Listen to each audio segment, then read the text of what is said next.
Thank you.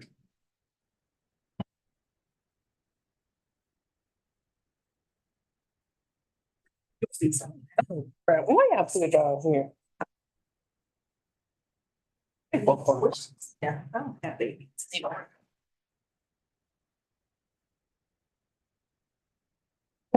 know who this gonna be hard for. Right.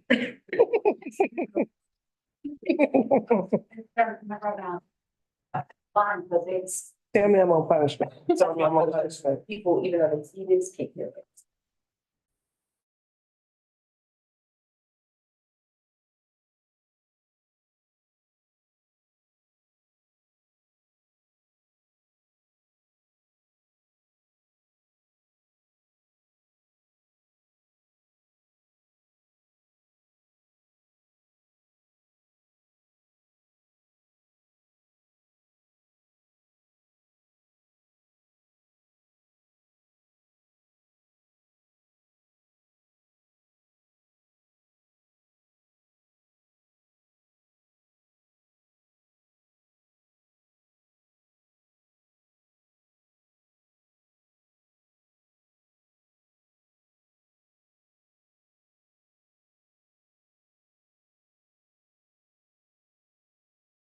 Evening,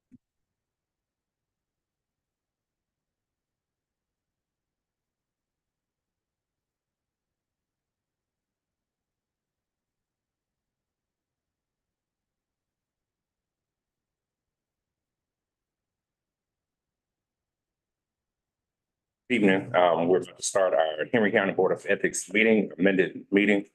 Today is Tuesday, May 14th, 2020. The time is now 6:01 PM. Do a quick roll call. District 1, Ethel Arnold. Here. District 2, Craig Simmons, Vice Chair. Here. District 3, Lauren B. Smith. Present. District 4, Felicia Harrell. Here. District 5, Desmond McLean, myself. Tax Commissioner appointees, Cynthia Cornog, Present. Antonio Taylor. Present. And Clerk of Superior Court selected alternate members are vacant.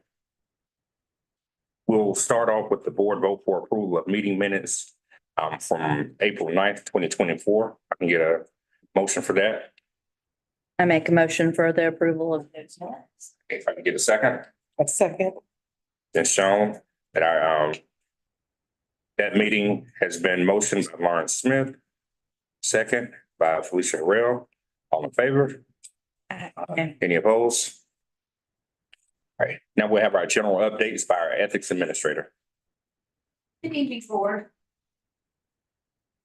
My first update is the District 4 seat has been appointed by the grand jury to Ms. Felicia Harrell, our former Superior Court alternate.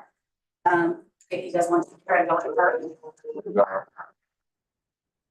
So with that being said, it leaves both of our alternate positions vacant. And for the SB 22, the alternate positions are appointed by the Superior Court clerk. I have emailed with Ms. Hill, and she is at the moment interviewing and will keep us updated and let us know as soon as she's ready to have them sworn in. Does anybody have any questions on that? Do we have a timeline on that? We do not. There, in the bill, there is no time frame for when she has to have it done, but we did kind of say it's. Okay, just wanted to be sure. Thanks. My second update is, so we had to reschedule the 2023 EB3 John Doe versus Vivian Thomas case. I have spoken to Judge Beals, judicial assistant. She says their courtroom is going to be available to use July 29th through August 2nd, because they're going to be at a judges conference. So I just need the board to decide which day out of that week they would like to use the courtroom so I can secure the courtroom, security, and a hearing officer. An alternate location I'm looking into is the community room. I did reach out to the clerk, the county clerk, Stephanie Braun, on 425. She said that she needed to speak with the commissioner chair and the county manager, and I'm still waiting for a reply to see if we will be able to use the community room. What are the dates again? It would be July 29th through August 2nd. What's the actual days? It's Monday through Monday Friday. through Friday. Oh, okay, all right, just sure. And I just need the board to, decide which day they prefer, because I think it would only take one day, correct? It will only take one day. If the board has availability for multiple days, I do have a couple of final hearings that we can knock out. It's just up to you all's availability. So y'all decide. Do you think each one will take a full day though, or, okay, so we could do multiples on, We can probably do. We may be able to do all of them in one day. One full day. but we'll take an extra day just as backup? I would say like that, Yeah, okay, additional day. especially being that one of them has an attorney as well. Yeah. So I can predict my time, but I can't predict theirs. So my question about potentially doing hearings by Zoom I'm open for that in the discussion. future, because this is something like getting a courtroom is something that we're constantly gonna have an issue with. The Superior Court, I mean, their docket is just crazy. And without a good substitute place to have a hearing, us holding hearings on matters is going to be dependent on their calendar. I don't see why we could not have the board in one location, Zoom, and then the respondent, if the respondent has counsel, and proceed that. I'm just thinking more for future as far as doing hearings in the future, because as the county continues to grow, if we have more hearings, just this upcoming hearing, I know got postponed because of the election. But I think being able to have that option to do it virtually without having to have a courtroom should be an option, that we need to explore that a little bit more. I think that's a good idea. Gigi, did she specify what kind of judges meeting they were having? Or is it something that Henry County judges are just participating in? Or did she say it was It's a seminar that they were it's going? a conference they go to every year. All right, so, All the judges are gone. right, so that means that 9 times out of 10, it's gonna be an administrative week for majority of the counties. I know for Fulton or neighboring counties, it's gonna be an administrative week. So every attorney will somewhat be open for that particular. Also, I did reach out to the Parks and Rec to see if we could use one of their rooms. And unfortunately, June and July is their summer. Somewhat. So they have camps going on, so they were completely booked. But I'm hoping that the county manager and the commissioner chair will allow us to use the community room. That's the room that we were using to do our trainings. And I mean, it's a perfect setup because they have all the seating already Yeah. and everything. So I'm hoping that that will be an option if we can't, get a courtroom, but Is there any chance with City Hall, McDonough City Hall, that particular building has a few courtrooms that's available? I'll have to call them. Yeah, so, I did not reach out to them. Do you know what size? oh, it's nice. It's good size, right at City Hall, McDonough, and they're available. I'll have to reach out to them because I'm not sure. So I did reach out to Locust Grove and they kind of had the same issue, is that they said they don't have enough room. Cause see, City Hall works great because the police department, they have their own courtroom there in McDonough, so that should work perfect, City Hall's, McDonough. I will reach out to City Hall. I agree with Bree that I don't know if we use courtrooms as a primary and then a backup, because if we're gonna have to hold off hearing cases in a timely manner because we can't get into a courtroom, then we need to have some type of alternative. My only concern with that is the people reception during a court case. You don't wanna have no issues with that. I'm not a fan of court being online. I would agree with you, and that's why I'm saying, like, to me, it's a backup. It's Mhm. like we've exhausted and it's gonna be so long before we can hear someone's case. Gotcha. I think the virtual is a great option. I think it also, I would recommend looking at it case by case basis too. Because if it's a case where, Witnesses, any, one Yes. witness or there's not a lot of documents or evidence that has to be presented or passed around, then that would definitely be great. But if it's one where Like the one coming up where we have another attorney, we may have multiple, we will have multiple witnesses, then that, something like that, I don't think would be feasible personally.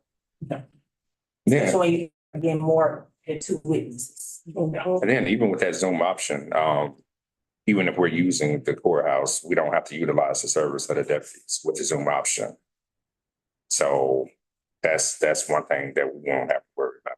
If we're in there, we don't have to have a deputy inside of there to somewhat maintain the order. Precaution, yeah. Right. I did mention it to, Gloria too, and this does not become an issue, but technically by the Senate bill, the county is obligated to provide us with all of our administration needs. So part of that is question, I guess, should they be providing something on a consistent basis? And if they're not going to provide it, then do we have to look into renting something and be compensated on the back end for not having to come out of budget to rent somewhere that we can have consistent? So those are two other options to look in the county to see, hey, you're supposed to provide, and straight up, the conference room you all provide is not big enough for a hearing. If you're not gonna be able to provide it, then we're going to need to increase our budget so we can rent somewhere that would be suitable. I agree with that, because I mean, I just feel like we're at the mercy of, and as a paralegal, I know the dockets are exploding. I mean, they're getting a courtroom is going, we're gonna be hard pressed.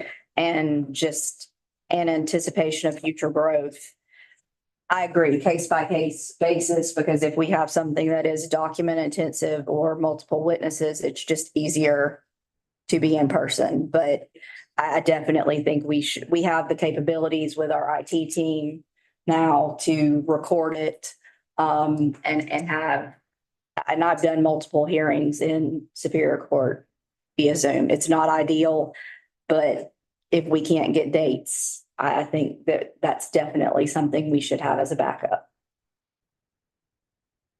I don't know if this is the appropriate time and maybe we can get to it. Attorney Bullard, you said that there are multiple hearings. Can we go over what those hearings are? We can do that now or later. I know you. That's all my. Okay. Those were all the updates I had and nobody had any questions. August 1st is a no-go for me. Yeah, that was my other question. Like, how do you want us to figure out which date I can Is do? July 29th or what? August 1st is Monday. The second. August, July 29th through August 2nd.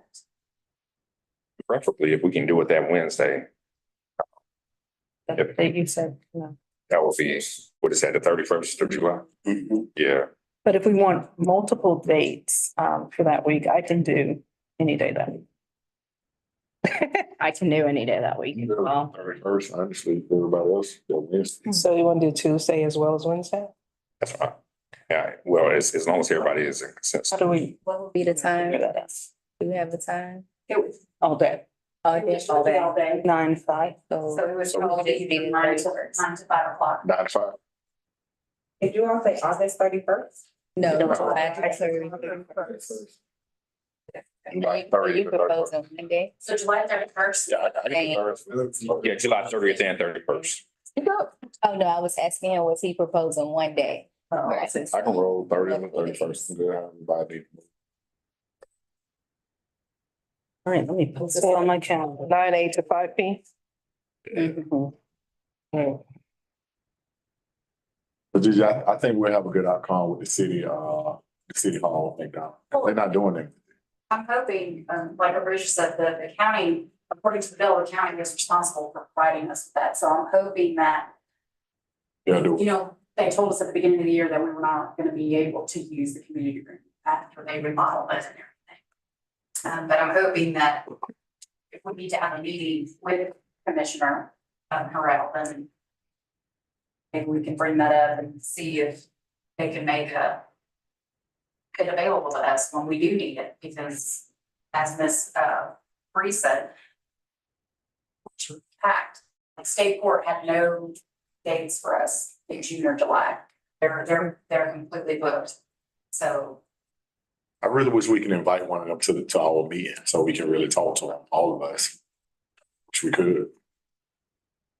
We can extend an invitation. I mean, we could extend an invitation, but as to, You know, who we inviting?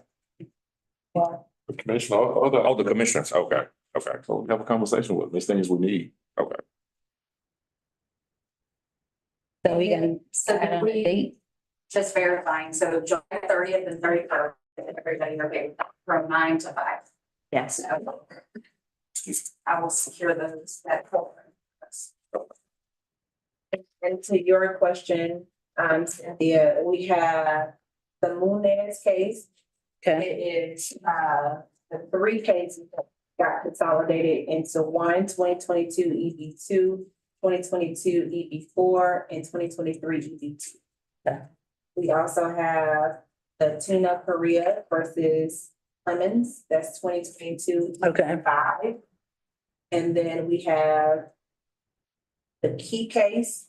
If you all recall, we were waiting, we personally served him. He did file an answer, which is why it's not on this hearing for a basically hearing to be dismissed because he did file an answer. Okay. So he has to go to a formal hearing that will be ready, which is 2023 EB9.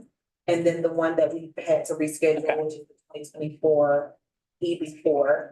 I'm going to prioritize these, with probably the first priority being the 2024 EB4, just because we have a small window during the election time that we gotta knock that out, to the other one. okay. But I don't see why we wouldn't be able to at least accomplish all of these. I am going to check with witnesses. And make sure they're available. If they're not county, we have some witnesses that left the county.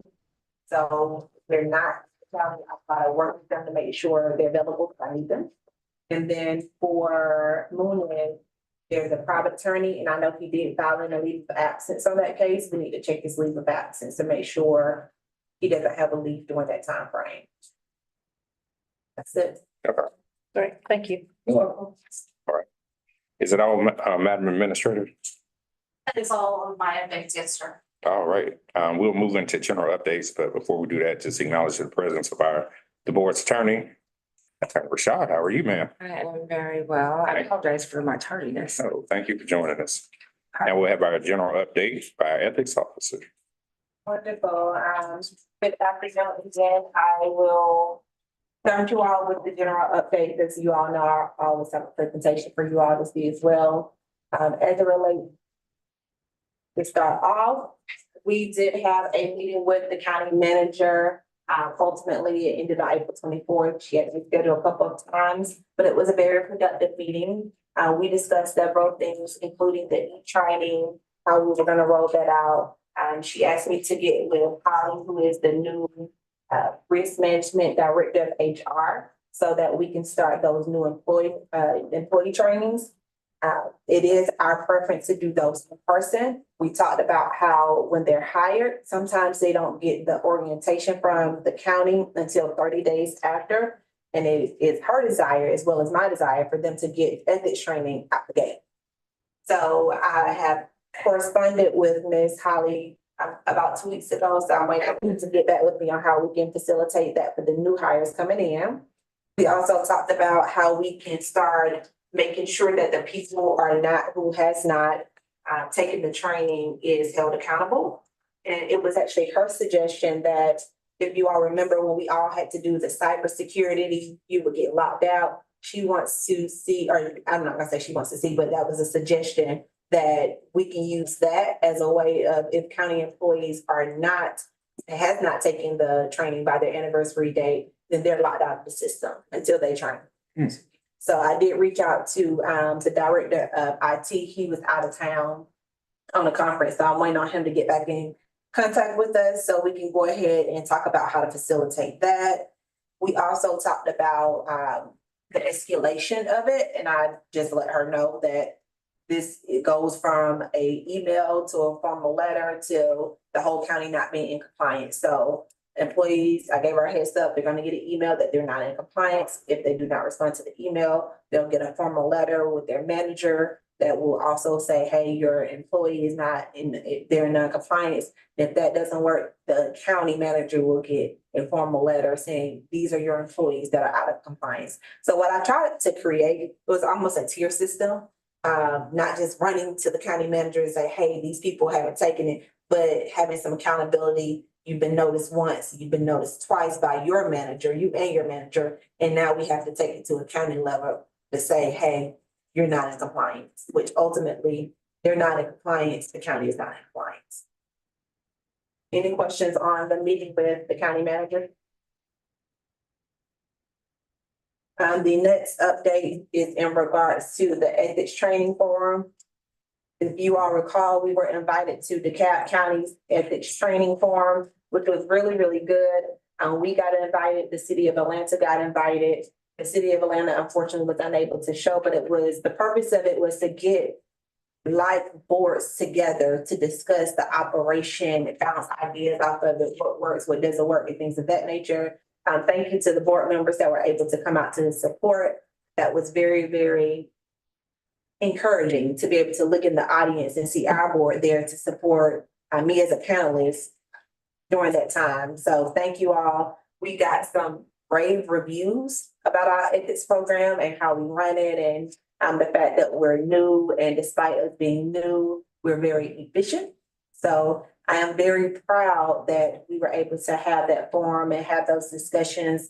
We also discussed the fact of having a forum like this ourselves, and possibly alternating, having it maybe 1 year in DeKalb, 1 year in Henry County. And if we can get the city of Atlanta in, looping it around, so we can stay in constant discussions of how we can make our boards work in our respective counties.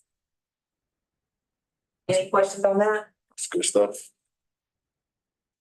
The last update that we have is in regards to our training. If you all recall, we went to the Society of Corporate Compliance and Ethics training last week. We were there Monday through Friday. It was a phenomenal training. Gloria and I learned a lot. It was very good to have a training where you can bounce ideas and hear how other ethics programs are ran. And it's not just government. So we had government in there, private corporations, small companies, HR director, risk management, and have that discussion of how these programs are operated on a very high level with hundreds of, well, maybe not hundreds of thousands, but thousands of employees. And then to hear what they suggest doing and to actually see that we're doing it, Gloria and I had a discussion on how that felt really good. To hear that these corporate companies are running things how we didn't really know how to start it, but we're doing the exact same thing.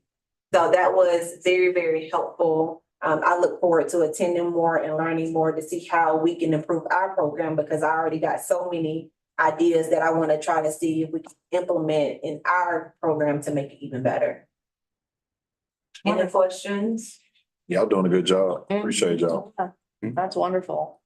Not so much a question, but it does take me back to something that at the ethics training forum, and they talked about, like in DeKalb County, they have several, I guess, like sub teams or you might know more, Maisha. Like in DeKalb County, they have like someone that deals, a sub team that works with personnel, and another, I wish I had my notes with me. They have like a breakout, like they have they call it like a committee. Yeah. But it's like a group of 3 people that may do like oversight review or performance reviews. What else do they have? I think those are the 2 main ones, but you could break out a committee for anything. So they could have had 3 people break out and plan the ethics forum, just if you guys have issues Yeah. that everybody doesn't want to, we all don't want to go and have a performance review. Because I think if you did that, then you'd have a quorum. You just want 3 people that are discussing anything you need to review, budget items, anything like that. You all could just vote and do it that way. And I bring that up, just maybe we could run faster on some of the ideas that you have if you're not doing it a lot, right? Or we could help facilitate that. So that was just a thought. That's a great idea. And those are the subcommittees Mhm. of the board, right? Yes, Okay. yes. That sounds like a great idea. So maybe something we can talk about at another time. I appreciate any help. Okay, let us. Very smart. Any other questions about any of those updates?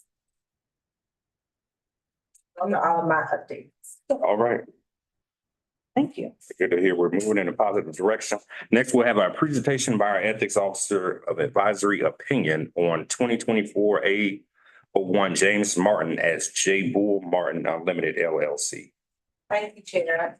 We have our first advisory opinion in this regard. I wanted to review briefly just what the advisory opinion is in the board's role. So it's essentially the board's response to any formal inquiry on a situation and what they should do. So it's for an opportunity for them to get advice from the board.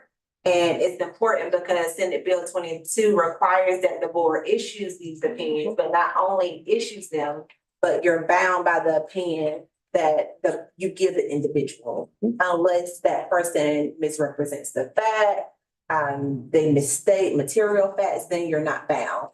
So that is pursuant to the bill, you all's duty is when somebody asks for essentially advice to give it to them. Yes, Are we gonna hear this case now or are we gonna go? Cause I do know that person. you have to recuse yourself. Well, that be noticed that upon learning of this case that District 2 Craig Simmons, Vice Chair, has recused himself from this hearing. So, Mr. Simmons, thank you. So as it relates to this advisory opinion, this stemmed from actually my conversation with the county manager, who advised that, hey, I think we need to get an advisory opinion on something. I'm gonna have Parks and Rec contact you because I'm not gonna sign anything until I get some advice from the board. So the director of Parks and Rec gave me or sent us a request. The employee is Mr. James Martin.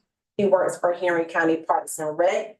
On May the 3rd, 2024, an opinion was requested because his business, J. Bull Martin Unlimited, is owned and operated for him and has been providing the county with services for the last 20 years, doing a basketball camp every summer. It's a week-long camp. He actually takes leave from the county to be able to do the camp. And when he does the camp, there is a independent contractor agreement that's entered into during that week. And he is compensated on a 20% flat fee basis.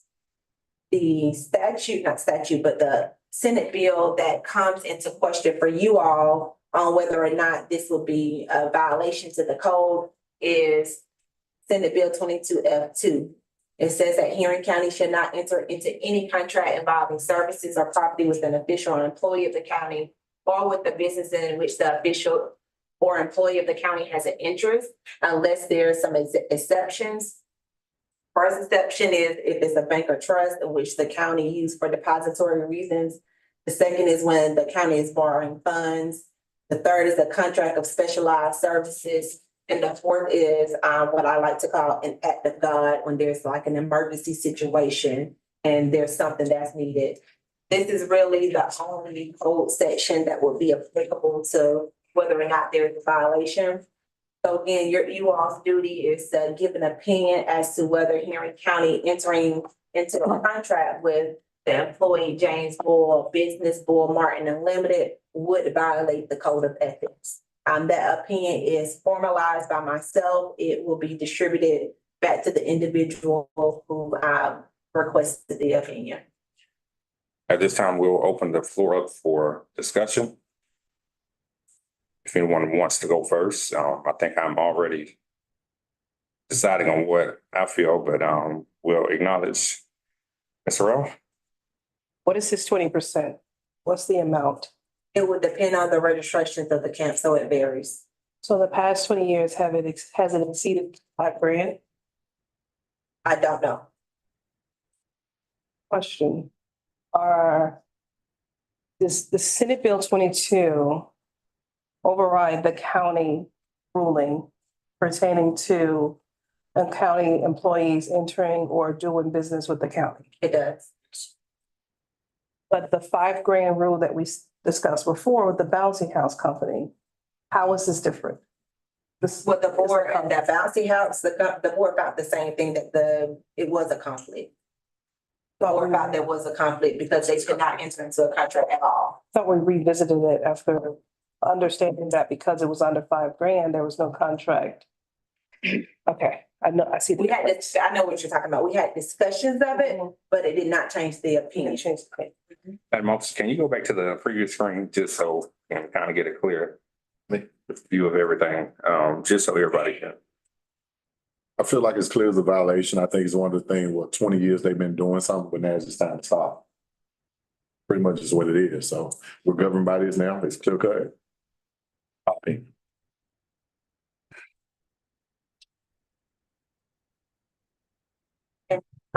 I have an issue with this because I feel like this man is taking a leave from the county and it's almost as if we're punishing him for having another income. I mean, I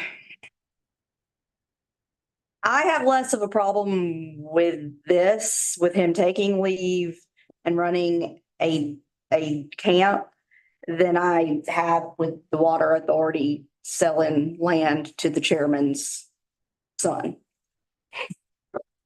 So let's let it be discussed. What type of leave is he taking? So I requested and asked whether or not the leave was paid, was it unpaid, what type of leave it was. The county manager was not sure, but she couldn't say with surety what type of leave he takes, but she did say it is earned. So it's not like he's going out on extra leave. Right, so it's like build up time of vacation time. So he's using his paid time off. But ultimately, don't matter. He's still an employee. Right. Yeah. It is what it is. I think, yeah, that's a clear cut. Yeah. They can't do business with an employee, no matter what. There's rules in place now. Yeah, there's no, right, there's anything else to. So I guess my biggest question then is how, with all of these contracts that, because if there's one, there's gonna be 100 of them. How moving forward, as far as grandfathering any business, how long has this LLC been in business? I don't know how long it's been in business, but the code was written in 2021. One. Yeah. I think the problem is he just shouldn't get paid. Don't enter into a contract and just do it voluntarily. I think the key term is contract. Right. So that is the problem. I think, to be honest with you, if he was not under contract, It won't be a problem. it wouldn't have an issue. Right. If it was under $5,000, according to the city, under $5,000 doesn't require a contract. If indeed it was under $5,000, he wouldn't have a contract, therefore we wouldn't be hearing this to begin with, and there'd be no issue. And I think that he's trying to do the right thing by having a Right. contract So and perhaps we showing. need to reevaluate the relationship, but in this particular case, we can rule upon that at whatever.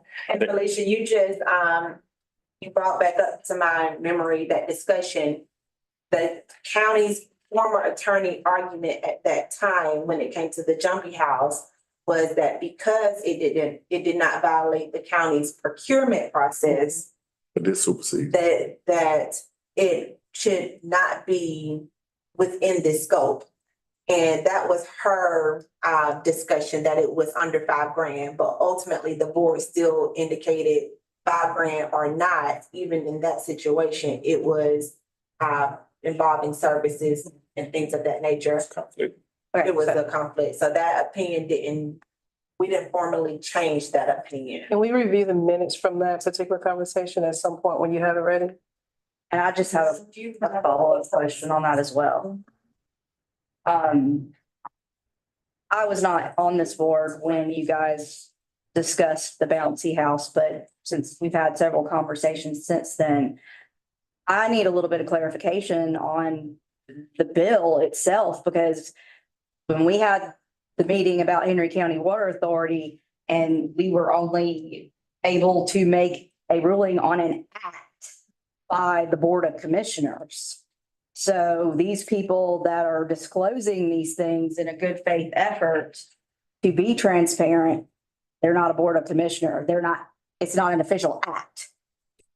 So I'm confused. yeah. When we had the Henry County Water Authority meeting and basically we had to review the definition of an act. and it was anything that was done by the Board of Commissioners. It was specific to the Board of Commissioners. So if the bill says that we can only make a judgment about acts by the Board of Commissioners, even though the law is clearly written to encompass all county employees, that just needs to be cleared up. I'm not sure if I'm following everything. However, I think what we discussed back with the water authority was they aren't an official or an employee. So that's why they were off. We didn't have jurisdiction. Right. But yeah, but in our code section, it's specific, it specifies out, it defined an act being only something done by the Board of Commissioners.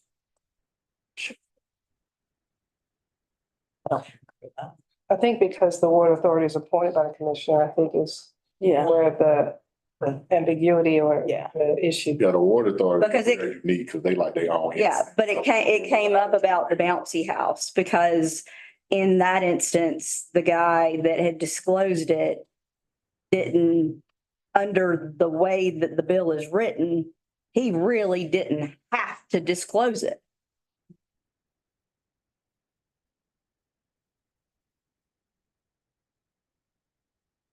So, I mean, that's just what I want to get cleared up is because there are people that are making, these disclosures, I feel like in a good faith effort.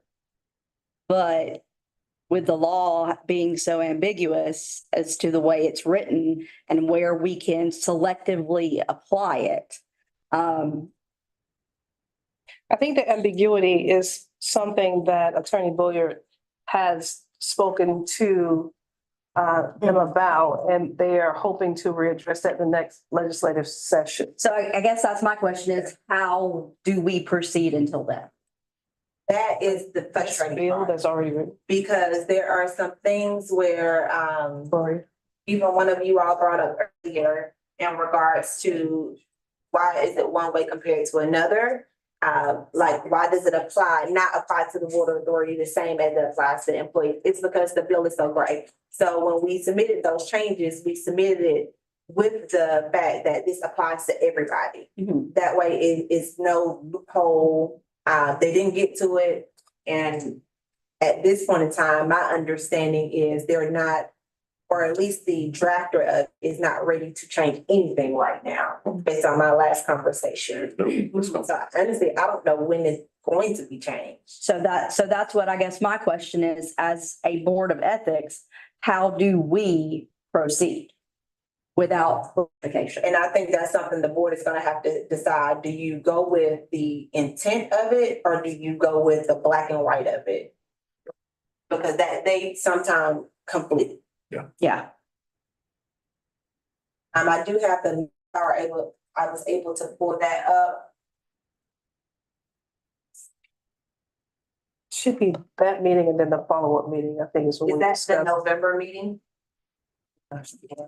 Because I know the follow-up meeting is when we discuss the contract versus no contract and the amount. Okay, yes, I have the meeting. I mean, it's the presentation of proper cause. Nope, that's not that. Right one. What information from those minutes? So you're saying our ruling never changed? So I The do have it opinions. where another email was sent out.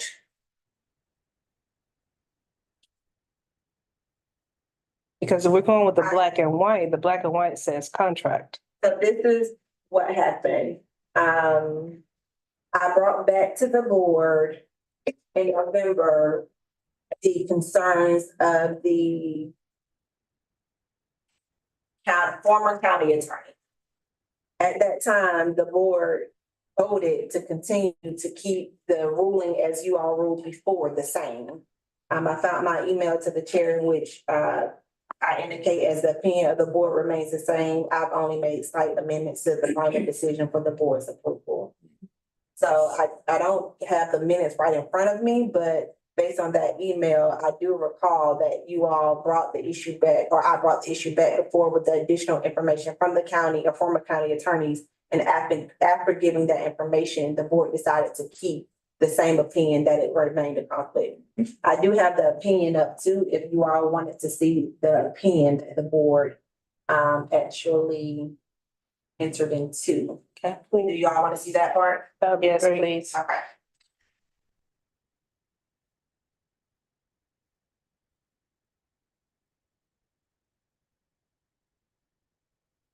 We know that if every year that he's renewing his contract, is it open for bidding with any other companies? You've been doing 20 years. Yeah, I know, but let's at least, yeah. I don't know if it's open for bidding or not. I was only told that he has done this the last 20 years. It seemed like something he sponsored. Mhm. Is it a free What is it? program for, no? It's not is it free. It's That's about about $100 registration. Okay. I mean, Goes up. is it like baseball, Camp. basketball? It's a week-long basketball camp, summer camp. This is the opinion that was approved by the board.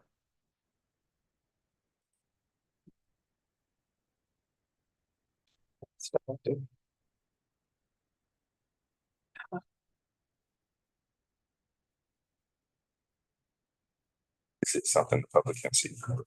See, Mhm. okay. Expiration. Situation. It really is. So if there was a third party intermediary, then we wouldn't have an issue. The thing is, just don't get paid. If you want to sponsor basketball account, just don't get paid for it. Either that or have a third party have a contract that hires them the basketball camp. You director. still get the money for it. Still, You're not under contract with the city, you're under contract with a third party. it says something even about benefit from it. If you benefit from somebody, so they cover all of it now. Let's see, If you're an employee, you just can't get paid from the county. It's simple. we'll go back to the bill. I would like to see if there's any kickback to the county with him, like you say, doing it for as long as he has. You know what it is. So what I can tell, I reviewed the contract. I know there's a registration for the camp. Gotta pay for space. And the registration is $100 per child. Out of the earnings or the profits of the camp, You get $20 per child. 20%. You get $20 per child. So that's kind of how the contract is set up. That's What is his actual position? What does he do for With Parks and Rec? Parks and Rec, I'm not sure what he actually does with them. I know that Is he a basketball coach? They close to retirement? I mean, Been doing this for 20 years. He may be close to retirement. Can I I see? don't know if he's a basketball coach, but I don't think he's a coach because I don't think we have any coaches well, his, that works in go ahead, Parks and sorry. Rec. His LLC has been in business since 2010. Page 2. So if they've been doing business for 20 years, Yeah, I think. J. Bull Martin Unlimited LLC was incorporated February the 14th, 2010. Don't get paid.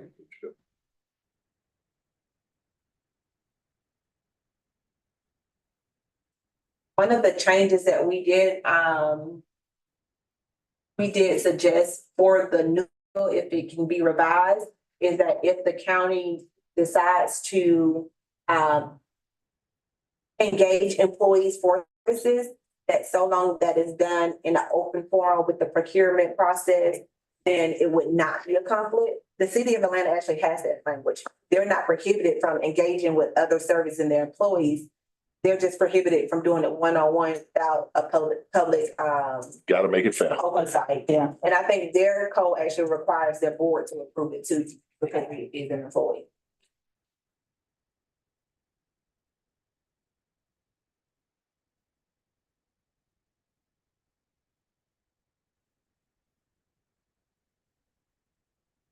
Does anybody else need the opinion up? Ms. Farrell, would you like me to still look for the minutes? Thank you. But thank you. You're welcome.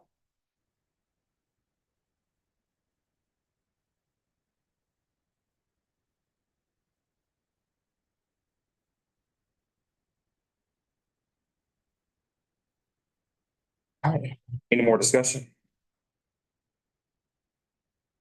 Any more opinions? See it. He is the Fairview Recreation Center Facility Coordinator. This will be the alternate. Already? So he's a facility They coordinator. say have interest. Already? So contracts for services entered into with a business which is the only available source for such goods or services. That was Mr., I hate to say Mr. Bouncy House, but that was the Bouncy House. He was arguing that his bouncy houses were specialized and couldn't be found anywhere else. And that he fell into that category and the board did not uphold that. No, we didn't think that was true. He don't need.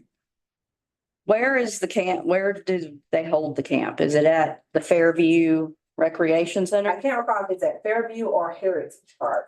I'm sure they have to pay for that space, so the county getting paid from. It sounds like it should just be a county program. He should go work for the county and so he does. The county offers it through their summer program. I did see that their summer program offerings for kids. So it's as if it's offered by the county, but they contract with him as they do with other things like maybe pickleball, or they contract for him to actually provide the service. Cause he got the resources and the people to bring in. And my understanding is this is a very popular, highly requested camp, sought after year after year. And $25. been doing it so long, people look for it. Yeah.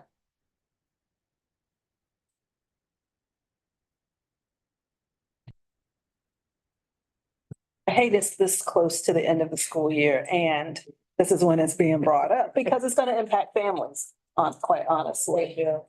Well, ultimately, sure, he has an option to say, I don't wanna get paid, I don't wanna be in a contract and I still wanna do it. He had an option. So we're gonna be the Grinch of the summer.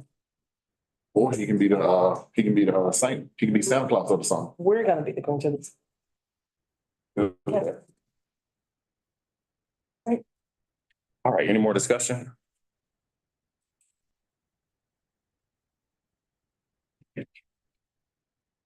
Well, based off of what we've learned with this, we'll take a vote, make a motion to see if Mr. James Martin as J. Bull Martin, which is under our advisory opinion, whether his camp or his business is a violation of the code of ethics.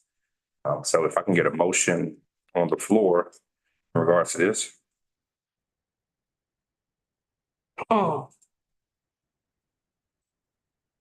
Mr. Vocal.